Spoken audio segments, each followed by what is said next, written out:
Assalamu alaikum.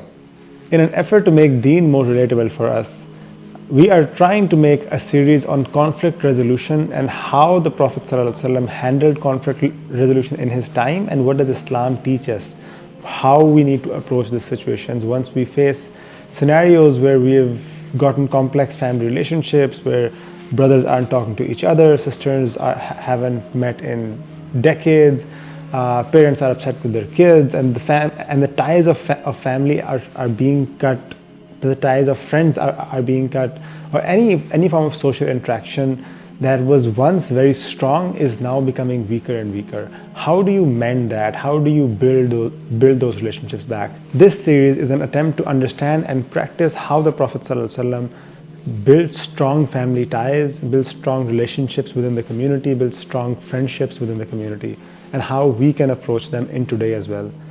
We've divided the content into 6 different layers. The first layer is when you are involved in any form of conflict, be that within family, with friends, within your office, or in any sense of the word, the first step is to approach the situation in a calm manner. Because if you approach it with mixed emotions, the probability of them overtaking you would be very high. And then the second step would be to express how you feel and listen to the other person. Remember that communication is always a two-way street. It includes the talking aspect and the listening aspect.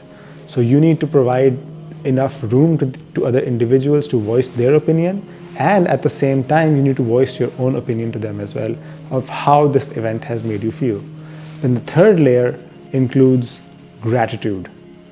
Although in times of difficulty, gratitude is something that we generally feel isn't the right approach, or is even the last thing that comes to our mind.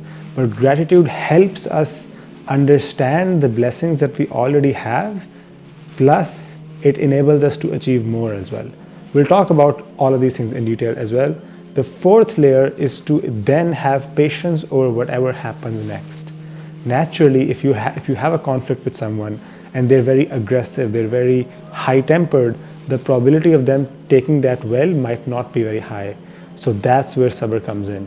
So once you have exhausted all of the asbab, all of the ways that you could voice your opinion, and still you are waiting for the outcome, that's where sabr happens. And then the fifth step would be to trust in Allah subhanahu wa ta'ala and make dua for yourself and for the other person as well. Because remember, all of us are the creation of Allah subhanahu wa ta'ala, and He loves us all equally.